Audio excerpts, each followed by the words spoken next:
Let's have a ball. 둥글게 둥글게 둥글게 빙글빙글 돌아가며 춤을 춥시다. 손뼉을 치면서 노래를 부르며 랄라랄라 즐겁게 춤추자. أعوذ بالله من الشيطان الرجيم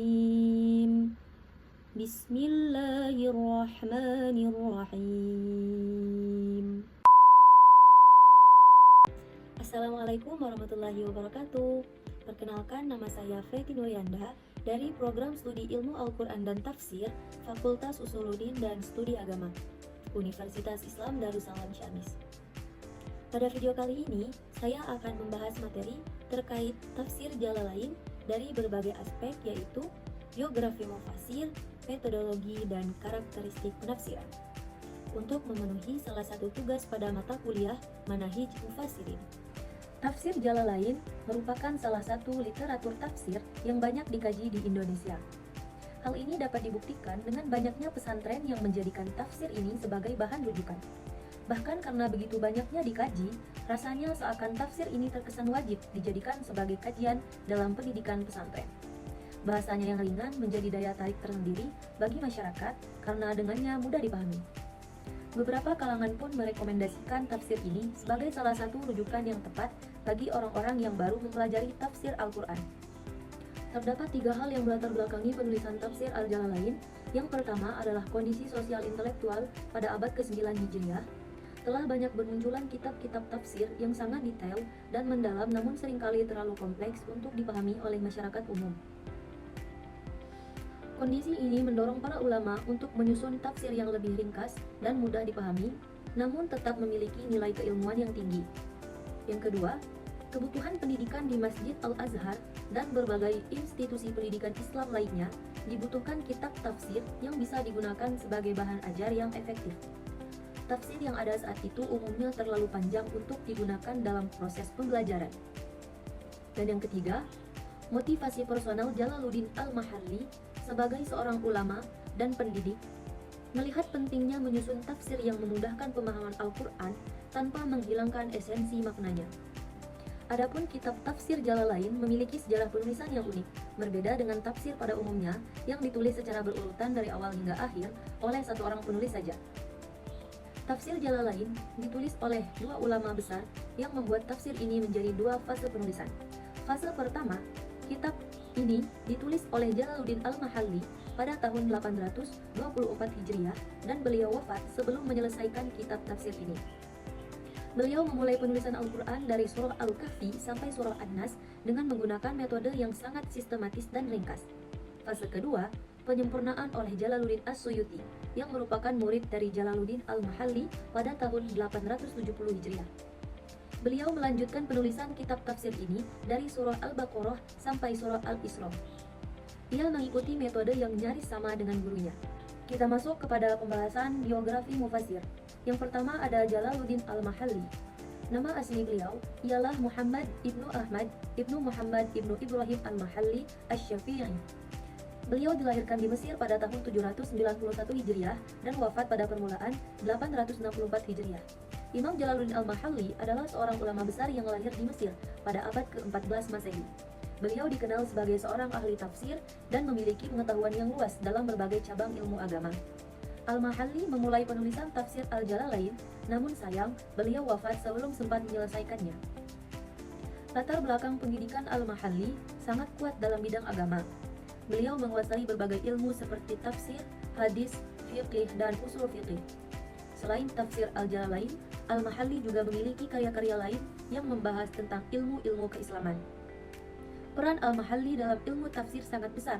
Beliau berhasil menyusun sebuah tafsir yang mudah dipahami oleh berbagai kalangan, sehingga tafsir Al-Jalalain menjadi salah satu rujukan utama bagi para penuntut ilmu. Dan yang kedua ada Jalaluddin As-Suyuti. Nama asli beliau ialah Abdurrahman bin Al-Kamal Abu Bakar Muhammad bin Sabiquddin bin Al-Fakhr bin Utsman bin Nadiruddin bin Saifuddin Khidir bin Najmuddin Abu Al-Salah Ayyub bin Nasruddin Muhammad bin Al-Humamuddin Al-Hammam Al-Khudairi As-Suyuti. Imam Jalaluddin As-Suyuti adalah murid sekaligus penerus karya Al-Mahalli. Beliau merupakan seorang ulama yang sangat produktif dan menulis banyak karya di berbagai bidang ilmu. Setelah Al-Mahalli wafat, As-Suyuti melanjutkan penulisan tafsir Al-Jalalain dan berhasil menyelesaikannya. As-Suyuti memiliki pengetahuan yang sangat luas dalam berbagai bidang ilmu, mulai dari tafsir, hadis, fiqih, hingga bahasa Arab.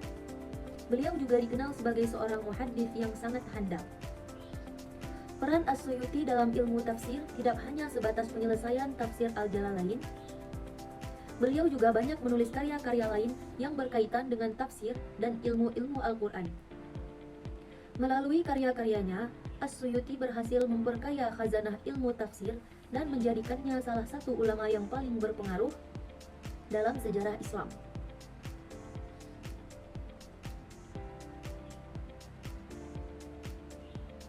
Dalam kesimpulannya, baik Imam Jalaluddin Al-Mahalli maupun Imam Jalaluddin As-Suyuti adalah dua sosok ulama besar yang memiliki kontribusi yang sangat signifikan di dalam dunia tafsir.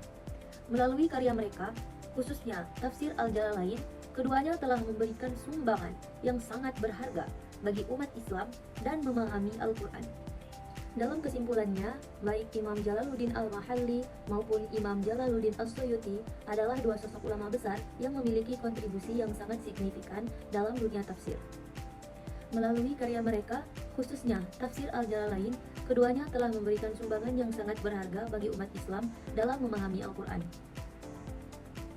Keduanya merupakan teladan bagi kita dalam menuntut ilmu agama dan menyebarkan kepada orang lain. Selanjutnya ada karakteristik kitab tafsir Jalalain. Karakteristik yang menonjol dari tafsir ini adalah penggunaan metode ijmali yang digabungkan dengan analisis kebahasaan. Para penulis berusaha menjelaskan makna Al-Quran dengan bahasa yang sederhana dan mudah dipahami.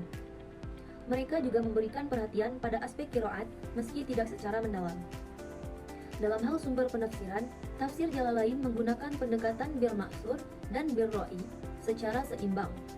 Para penulis mengutip riwayat-riwayat dari Nabi, sahabat, dan tabi'in, namun juga tidak ragu untuk menggunakan penalaran logis dalam memahami ayat-ayat Al-Quran.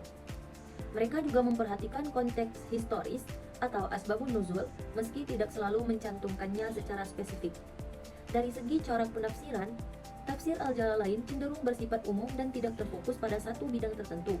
Meski demikian, ada kecenderungan untuk memberikan perhatian pada aspek hukum Islam atau fikih, dalam, dan akidah. Meski tidak sedetail kitab-kitab tafsir yang khusus membahas bidang tersebut, penjelasan tentang hukum-hukum syariat dan masalah akidah disampaikan secara ringkas namun jelas. Selanjutnya ada contoh penafsiran kitab tafsir Jalalain. Di sini saya akan mengambil contoh pada Quran Surah Al-Baqarah ayat 222. A'udzu billahi minasyaitonir rajim.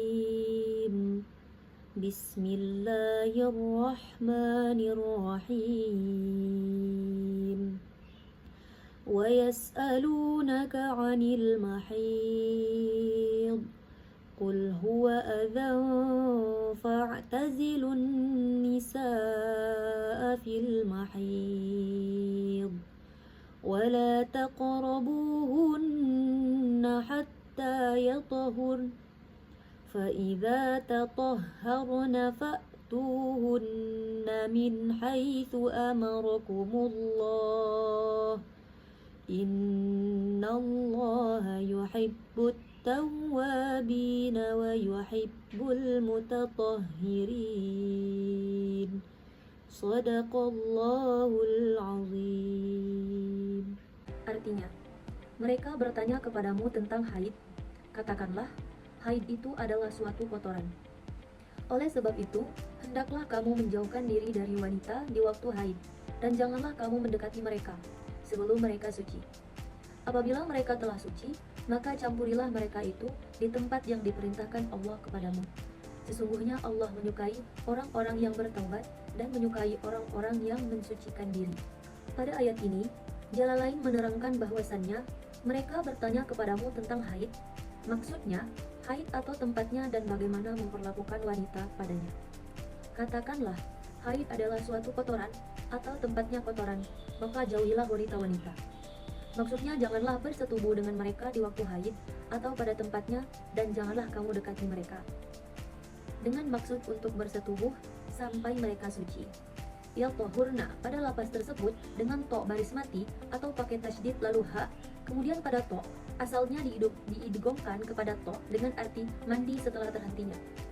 Apabila mereka telah suci, maka datangilah mereka, maksudnya campurilah mereka di tempat yang diperintahkan Allah kepadamu, jauhilah di waktu haid dan datangilah di bagian kemaluannya, dan jangan diselewengkan kepada bagian lainnya. Sesungguhnya Allah menyukai serta memuliakan dan memberi orang-orang yang bertaubat dari dosa, dan menyukai orang-orang yang menyucikan diri dari kotoran. Dalam pendapatnya ini dijelaskan bahwa implikasi dari seorang wanita yang sedang haid berkaitan dengan hubungannya dengan suami, di mana wanita yang sedang haid tidak diperkenankan untuk berhubungan badan hingga wanita tersebut suci. Apabila wanita tersebut dalam keadaan haid dan suami ingin menggauli istrinya, maka letakkan kain ke atas farji istrinya tersebut. Cukup sekian pembahasan dari saya terkait tafsir Jalalain. Semoga bermanfaat bagi kita semua. Amin ya rabbal alamin. Wassalamualaikum warahmatullahi wabarakatuh. Jangan lupa like, comment, and subscribe guys.